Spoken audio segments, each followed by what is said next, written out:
ओम श्री गणेशाय नमः। ओम श्री सीताराम चंद्राभ्याम नमः। श्रीमद् वाल्मीकि रामायण बालकांड सर्ग 5 से 7।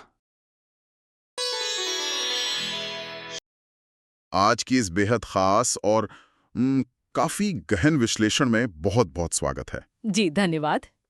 आज हम किसी साधारण विषय पर बात नहीं कर रहे हैं। हम समय में थोड़ा पीछे जा रहे हैं, एक ऐसी शासन व्यवस्था और नगरी का अन्वेषण करने जो सदियों से पूरी दुनिया में एक आदर्श मानी जाई है। और ये अन्वेषण पूरी तरह से हमारे प्राथमिक स्रोतों पर आधारित होगा। बिल्कुल। तो आज के हमारे इस विस्तृत विश्लेषण का आधार है श्रीमद् वाल्मीकि रामायण के बालकांड के सर्ग 5, 6 और 7 के विशिष्ट अंश। लोग अक्सर इन प्राचीन पन्नों को बस एक धार्मिक या ऐतिहासिक कथा मान लेते हैं। हाँ, और यही हमारा आज का मुख्य मिशन है। अगर हम इन स्रोतों को एक अलग नजरिए से पढ़ें तो ये नगर नियोजन, समाजशास्त्र और मानव मनोविज्ञान के ऐसे अचूक दस्तावेज लगते हैं जो आज के बड़े बड़े विशेषज्ञों को भी हैरान कर सकते हैं। एकदम सही। तो आज हमारा उद्देश्य यही है कि हम राजा दशरथ के काल की उस अयोध्या नगरी की वास्तुकला, वहां के नागरिकों की उत्तम जीवन शैली और तत्कालीन प्रशासनिक व्यवस्था के जो सबसे रोचक तथ्य हैं उन्हें सामने लाएं। मैं ये स्पष्ट करना चाहूंगी कि हम केवल बाहरी भव्यता पर बात नहीं करेंगे। हम उस व्यवस्था के भीतर घुसकर ये समझने का प्रयास करेंगे कि वो तंत्र काम कैसे करता था, उस समाज का मनोवैज्ञानिक आधार क्या था। तो चलिए बिना किसी देरी के इस प्राचीन महानगर के नक्शे को खोलते हैं। जी बिल्कुल। वाल्मीकि जी का जो वर्णन है सर्ग 5 में, उसमें अयोध्या के आकार और उसकी अद्भुत वास्तुकला की जो तस्वीर पेश की गई है वो सच में किसी को भी हैरान कर सकती है। सबसे पहले तो ये जानना जरूरी है कि ये नगरी स्वयं महाराज मनु द्वारा बसाई गई थी। हाँ, और जो बात सबसे ज्यादा चौंकाती है वो है इसका आकार। बताया गया है कि ये नगरी 12 योजन लंबी और 3 योजन चौड़ी थी। यहाँ इस योजन शब्द को समझना बहुत आवश्यक है, क्योंकि इसके बिना हम अयोध्या की विशालता का सही अंदाजा नहीं लगा सकते। एक योजन का मतलब कितना होता है? अगर हम आज के पैमानों के हिसाब से देखें तो एक योजन लगभग 12 से 15 किलोमीटर के बराबर माना जाता है। एक सेकंड, अगर एक योजन 12 से 15 किलोमीटर है तो इसका सीधा मतलब हुआ कि अयोध्या 12 योजन यानी लगभग 140 किलोमीटर से भी ज्यादा लंबी थी। बाप रे, ये तो आज के दिल्ली, मुंबई या किसी भी बड़े महानगर से विशाल आकार हो गया। एकदम सटीक आकलन है। ये कोई साधारण शहर नहीं था, ये एक विशालकाय महापुरी थी। और इतनी बड़ी जगह को बसाने का जो नियोजन था वो और भी अधिक आश्चर्यजनक है। जैसे कि इसे स्वर्ग में देवराज इंद्र की अमरावती नगरी के समान बताया गया है। नगर को पूरी तरह से समतल भूमि पर बसाया गया था। ये सिर्फ संयोग नहीं था, इसके पीछे गहरी इंजीनियरिंग थी ताकि पूरे शहर में जल निकासी व्यवस्था और यातायात पूरी तरह से सुगम रहे। मैंने पढ़ा कि वहाँ ऊंचे ऊंचे 7 मंजिला भवन भी थे जो पर्वतों के समान लगते थे। हाँ, और जिन पर सोने का पानी चढ़ा हुआ था। इन पन्नों को खंगालने पर एक और बात सामने आती है जो सीधे आधुनिक सुनियोजित नगरों के कॉन्सेप्ट को टक्कर देती है। चौड़े और भव्य राजमार्गों का वर्णन। जी, इन मुख्य मार्गों को अन्य छोटी सड़कों से अलग दिखाने के लिए दोनों ओर सुंदर और छायादार वृक्ष लगाए गए थे। और सिर्फ इतना ही नहीं, सड़कों पर नियमित रूप से जल का छिड़काव होता था ताकि धूल न उड़े। बिल्कुल, और खिले हुए फूल बिखेरे जाते थे। कल्पना की जा सकती है एक ऐसा शहर जहां की मुख्य सड़कें हमेशा किसी उत्सव की तरह सजी रहती हों। इसके साथ ही आर्थिक दृष्टिकोण से नगर का विभाजन भी बहुत सुनियोजित था। अलग अलग प्रकार की वस्तुओं के व्यापार के लिए बिल्कुल अलग अलग बाजार थे।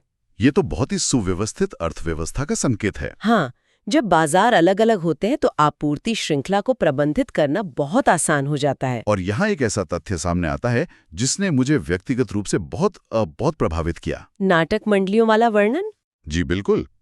इन विवरणों में उल्लेख है कि इस प्राचीन नगरी में ऐसी बहुत सी नाटक मंडलियां थीं जिनमें केवल स्त्रियां ही नृत्य और अभिनय करती थी। ये बहुत महत्वपूर्ण बिंदु है ना? इतने प्राचीन काल में जहां दुनिया के कई हिस्सों में महिलाओं को शायद घर से बाहर निकलने की भी उतनी स्वतंत्रता नहीं थी, वहां अयोध्या में महिलाओं की अपनी स्वतंत्र नाट्य मंडलियां थीं। ये कला के प्रति उस समाज के समर्पण का बहुत ही प्रगतिशील चित्र है। लेकिन ये सांस्कृतिक संपन्नता तभी संभव हो पाती है जब कोई नगर बाहरी आक्रमणों से पूरी तरह सुरक्षित हो। सुरक्षा के मामले में अयोध्या कैसी थी? अयोध्या की सुरक्षा व्यवस्था सचमुच अभेद्य थी। नगर के चारों ओर एक बहुत गहरी खाई थी जिसे पार करना किसी भी शत्रु सेना के लिए लगभग असंभव था। और हथियारों का भी जिक्र है। जी, नगर की ऊंची अट्टालिकाओं और प्राचीरों पर शतघनियों को तैनात किया गया था। शतघनी का शाब्दिक अर्थ है 100 लोगों को एक साथ मारने वाला हथियार। मतलब भारी आयुध या उस समय की तोपें। बिल्कुल, इसे भारी आर्टिलरी के समकक्ष मारा जा सकता है। ये तो हुई हथियारों की बात, लेकिन किसी भी शहर की असली सुरक्षा उसके योद्धाओं पर निर्भर करती है। और यहाँ अयोध्या के योद्धाओं की जिस क्षमता का जिक्र है वो किसी भी महाकाव्य के सबसे श्रेष्ठ योद्धाओं जैसी लगती है। हाँ, ऐसे हजारों महारथी थे जो शब्दभेदी बाण चलाने में निपुण थे। शब्दभेदी बाण यानी वे केवल आवाज सुनकर बिना लक्ष्य को देखे ही उसे भेद सकते थे। और उनका शारीरिक बल इतना अधिक था कि वे वन में गरजते हुए खूंखार शेरों और बाघों को केवल अपनी भुजाओं के बल से मार गिराने में सक्षम थे। अकल्पनीय शक्ति। लेकिन इन योद्धाओं के बारे में जो बात सबसे ज्यादा महत्वपूर्ण है वो उनका शारीरिक बल नहीं है। तो फिर क्या है? उनका आत्मनियंत्रण और उनकी नैतिकता। इतने भयंकर योद्धाओं के मामले में इस आत्मनियंत्रण का क्या अर्थ है? यही वो बिंदु है जहां एक सेना केवल हथियारबंद लोगों की भीड़ से अलग होकर एक सभ्य सैन्य बल बनती है। इतने असीमित बल और अचूक कौशल के बावजूद अयोध्या के उन योद्धाओं का एक बहुत ही कठोर नैतिक नियम था। कैसा नियम? युद्ध के मैदान में वे कभी भी उन लोगों पर प्रहार नहीं करते थे जो असहाय हो गए हों। अच्छा। अगर किसी शत्रु का अपने दल से संपर्क टूट गया है या वो अकेला पड़ गया है, जिसका पीछे कोई परिवार नहीं बचा, यानी जिसका कोई पिता या पुत्र न हो, तो अयोध्या के सैनिक उस पर बाण नहीं चलाते थे। ये तो सच में हैरान करने वाला है। इतना ही नहीं, युद्ध से हारकर भाग रहे या पीठ दिखा रहे शत्रु पर भी प्रहार करना वर्जित था। ये वाकई सोचने पर विवश कर देता है। एक अजय योद्धा अपने शत्रु पर निशाना साध चुका है, लेकिन ये देखकर अपना हथियार नीचे कर लेता है कि सामने वाला व्यक्ति असहाय है। शक्ति का होना एक बात है, लेकिन उस असीमित शक्ति के होने पर भी इतना गहरा मानवीय मूल्य बनाए रखना, ये उन्हें महान बनाता है। शक्ति और करुणा का यही संतुलन किसी भी महान सभ्यता की असली पहचान होती है। इस भव्य नगर नियोजन और सेना के ढांचे को देखकर मन में ये सवाल उठना बहुत स्वाभाविक है कि इन सुरक्षित दीवारों के पीछे रहने वाले आम लोग आखिर कैसे थे। सर्ग 6 इसी बात पर गहराई से रोशनी डालता है, जहां राजा दशरथ के शासन काल का वर्णन है। हाँ, और जब हम उस समाज के विवरण को पढ़ते हैं तो वो किसी पूर्णता आदर्श समाज का चित्र प्रस्तुत करता है, एक यूटोपियन समाज। यूटोपियन शब्द यहाँ बिल्कुल सटीक बैठता है, क्योंकि जो विवरण दिया गया है उस पर सहज विश्वास करना कठिन हो जाता है। बताया गया है कि पूरी अयोध्या नगरी में कोई भी व्यक्ति कामी, कंजूस, क्रूर, मूर्ख या नास्तिक नहीं था। सभी धर्म का पालन करने वाले थे। हर किसी के पास प्रचुर मात्रा में धन, धान्य, गाय, बैल और उत्तम आभूषण थे। ऐसा कोई व्यक्ति नहीं था जो कुंडल, मुकुट या माला धारण न करता हो। यह स्थिति राजा दशरथ के उस शासन का परिणाम थी जिसकी तुलना इंद्र और कुबेर से की गई है। कुबेर संपदा के देवता हैं और इंद्र व्यवस्था के। इसका अर्थ यह है कि राज्य में अपार संपदा पैदा की जा रही थी। न केवल पैदा की जा रही थी, बल्कि उस संपदा का वितरण इस प्रकार सुनिश्चित किया गया था कि कोई भी नागरिक आर्थिक अभाव में न जिए। कोई भी व्यक्ति दीन या दुखी नहीं था। ये आज के समय में सोचना भी कितना मुश्किल है। लेकिन यहाँ एक और पहलू है जिस पर ध्यान दिया जाना चाहिए। ये समाज केवल धन के बल पर नहीं टिका था। तो इसकी नींव क्या थी? इसकी नींव धर्म और स्वेच्छा से अपने कर्तव्यों के पालन पर थी। और शायद उसी अनुशासन का असर उनके दैनिक जीवन पर भी दिखता था। स्वच्छता के जो मानक बताए गए हैं वे कमाल के हैं। बिल्कुल, स्पष्ट रूप से उल्लेख है कि नगर में कोई भी व्यक्ति ऐसा नहीं था जो बिना नहाए धोए रहता हो, जिसके शरीर पर सुगंधित चंदन का लेप ना हो या जो मलिन वस्त्र पहनता हो। व्यक्तिगत स्वच्छता का ये स्तर सच में हैरान करता है। इसके साथ ही सामाजिक संरचना के भीतर जो समरसता थी वो एक बहुत बड़ा मील का पत्थर है। चारों वर्णों के लोग वहां एक साथ निवास करते थे। ब्राह्मण, क्षत्रिय, वैश्य और शूद्र। जी, और उन सभी के बीच एक दूसरे के प्रति गहरा सम्मान और सौहार्द था। हर कोई अपने अपने कर्तव्यों का निष्ठापूर्वक और बिना किसी ईर्ष्या के पालन करता था। जब समाज का हर वर्ग अपनी भूमिका से संतुष्ट हो और दूसरे के काम का सम्मान करे, तभी एक ऐसी स्थिर और शांतिपूर्ण व्यवस्था का निर्माण हो सकता है। लेकिन इतनी गहरी शांति और समृद्धि को बनाए रखने के लिए केवल अच्छे विचार और उच्च आदर्श काफी नहीं होते। इसके पीछे एक बहुत ही सुदृढ़ आधारभूत संरचना और शक्ति की भी आवश्यकता होती है, जो हमें उनकी अतुलनीय सैन्य शक्ति और संसाधनों के विवरण में देखने को मिलती है। घोड़ों और हाथियों का जो विस्तृत वर्णन इन पन्नों में दर्ज है, वह न केवल सैन्य रणनीति का बल्कि तत्कालीन उन्नत जीव विज्ञान का भी एक बेहतरीन उदाहरण है। घोड़ों के मामले में अगर देखें तो अयोध्या की सेना में काम्बोज, बाहरिक, वनायु और सिंधु नदी के क्षेत्रों से आए सर्वोत्तम नस्ल के अश्व शामिल थे। ये वे क्षेत्र थे जो पूरे प्राचीन विश्व में अपने शक्तिशाली और तेज दौड़ने वाले घोड़ों के लिए विख्यात थे। जी हाँ, घोड़ों की बात तो समझ में आती है, लेकिन हाथियों वाले हिस्से ने तो मुझे सच में किसी उन्नत वैज्ञानिक प्रयोगशाला की याद दिला दी। ये वर्णन बहुत ही विशिष्ट है। यह केवल ये कहकर नहीं रुक जाता कि राजा के पास बहुत से हाथी थे, यह उनकी विशिष्ट प्रजातियों और यहाँ तक कि संकर प्रजातियों के निर्माण का भी गहराई से जिक्र करता है। ये प्राचीन प्राणी शास्त्र का एक प्रामाणिक साक्ष्य है। हिमालय क्षेत्र के भद्र जाति के हाथी, विंध्य पर्वत के मंद्र जाति के हाथी और सह्य पर्वत के मृग जाति के हाथी वहाँ अलग अलग पाले जाते थे। इन जातियों की अपनी अपनी शारीरिक विशेषताएं होती होंगी। बिल्कुल, लेकिन बात यहीं खत्म नहीं होती। इन जातियों के आपस में मेल से नई संकर जातियां उत्पन्न की जाती थीं। जैसे भद्रमंद्र, भद्रमृग और मृगमंद्र। एकदम सही। तो इसका मतलब ये हुआ कि वे केवल जंगली हाथियों को पकड़कर सेना में शामिल नहीं कर रहे थे। वहां पूरी तरह से विकसित एक रिसर्च एंड डेवलपमेंट का ढांचा था, जो एक विशिष्ट काम के लिए एक विशिष्ट प्रकार के हाथी को जन्म दे रहा था। हाथियों का ये वैज्ञानिक वर्गीकरण और फिर उनका सैन्य उपयोग ये सिद्ध करता है कि अयोध्या की शक्ति असीमित होने के साथ साथ बेहद सुसंगठित थी। अब यहाँ एक बहुत ही बड़ा सवाल खड़ा होता है। क्या? इतनी विशाल नगरी, इतना समृद्ध समाज जहां कोई गरीब नहीं है, और ऐसी अजेय और वैज्ञानिक सेना, इस पूरे साम्राज्य को कोई अकेला इंसान तो नहीं चला सकता। बिल्कुल नहीं। इस पूरी मशीनरी को नियंत्रित करने के लिए एक असाधारण मस्तिष्क वाले प्रशासन की आवश्यकता होती है। और इसी के साथ हम सर्ग 7 में प्रवेश करते हैं, राजा दशरथ का मंत्रिमंडल और उनकी न्याय व्यवस्था। किसी भी राजा की सफलता उसके सलाहकारों पर निर्भर करती है। राजा दशरथ के पास एक बहुत ही चुनिंदा और अत्यंत शक्तिशाली मंत्रिमंडल था। 8 प्रमुख मंत्री। जी, धृष्टि, जयंत, विजय, सुराष्ट्र, राष्ट्रवर्धन, अकोप, धर्मपाल और सुमंत्र। इसके अलावा वशिष्ठ और वामदेव जैसे महान और दूरदर्शी पुरोहित भी उनके मार्गदर्शक थे। इन मंत्रियों के नामों से ज्यादा जिन गुणों ने मुझे हैरान किया वे अद्भुत हैं। ये लोग विद्यावान थे, कार्यकुशल थे, लेकिन एक विशिष्ट कला जिसने मुझे पूरी तरह से चकित कर दिया, वो थी उनका मनोवैज्ञानिक कौशल। बाहरी चेष्टा को पढ़ने की कला। हाँ, विवरण कहता है कि ये मंत्री लोगों की बाहरी चेष्टा देखकर ही उनके मन की बात समझ लेते थे। बाहरी चेष्टा का अर्थ है किसी व्यक्ति के चेहरे के हाव भाव, उसकी आंखों की हलचल और उसके पसीने की बूंदों तक को पढ़ लेना।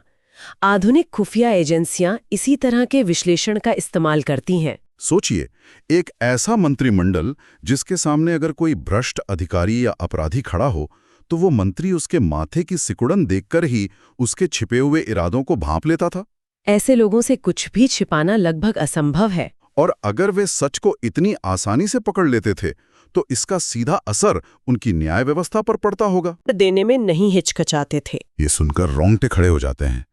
एक और वो योद्धा है जो युद्ध के मैदान में भी किसी असहाय पर तीर नहीं चलाता, और दूसरी ओर वो मंत्री है जो अपने ही बेटे को कठोर दंड देने से पीछे नहीं हटता क्योंकि उसने कानून तोड़ा है।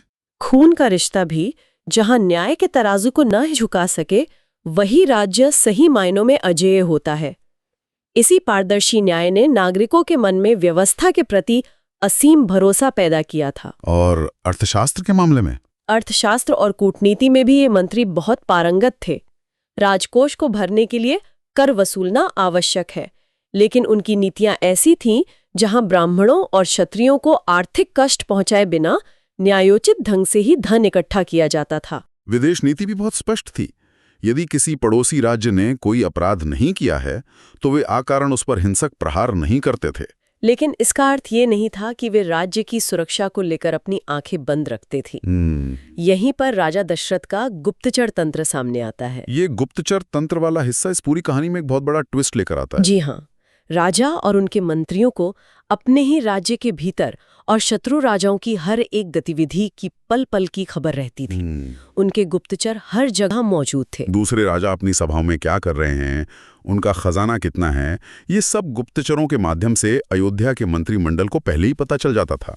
और सबसे बड़ी बात ये, मंत्री खुद किसी भी राजकीय रहस्य या मंत्रणा को अपने भीतर दबाकर रखने में पूरी तरह से माहिर थे। तो अगर हम इस पूरे चित्र को एक साथ रखकर देखें तो हमारे सामने एक बहुत ही दिलचस्प विरोधाभास उभर कर आता है। कैसा विरोधाभास? एक तरफ वो यूटोपियन समाज है जहां कोई झूठ नहीं बोलता, कोई चोरी नहीं करता, और ठीक उसी समय उसी समाज के ऊपर एक ऐसा प्रशासन बैठा है जिसकी आंखें और कान गुप्तचरों के रूप में शहर के हर कोने पर मौजूद हैं। एक ऐसा प्रशासन जो इतना निष्पक्ष और खौफनाक है कि अपने ही बेटे को सजा देने से नहीं कतराता। ये एक बहुत ही गहरा प्रशासनिक समीकरण है।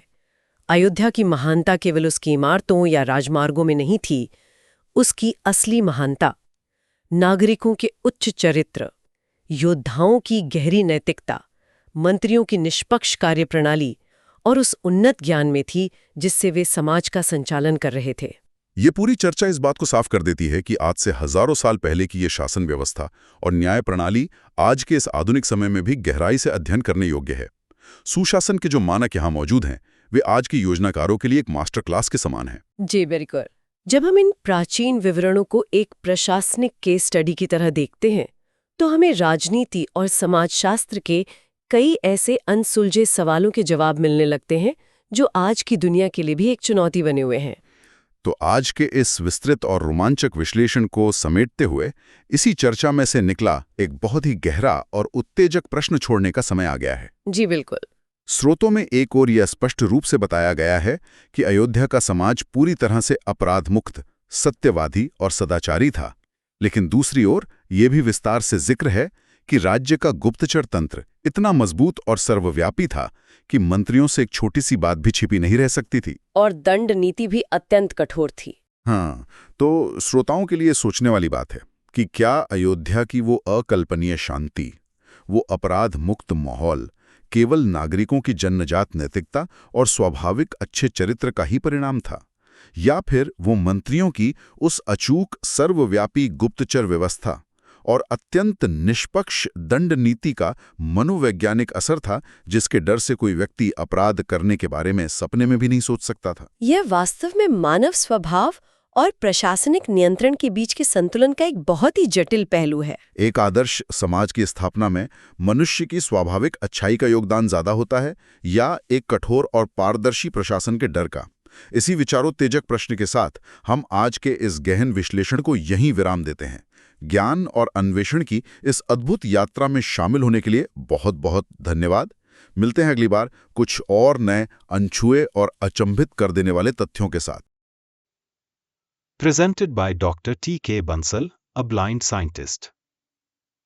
Please like and share this video, and don't forget to subscribe my channel. Jai Shri Ram.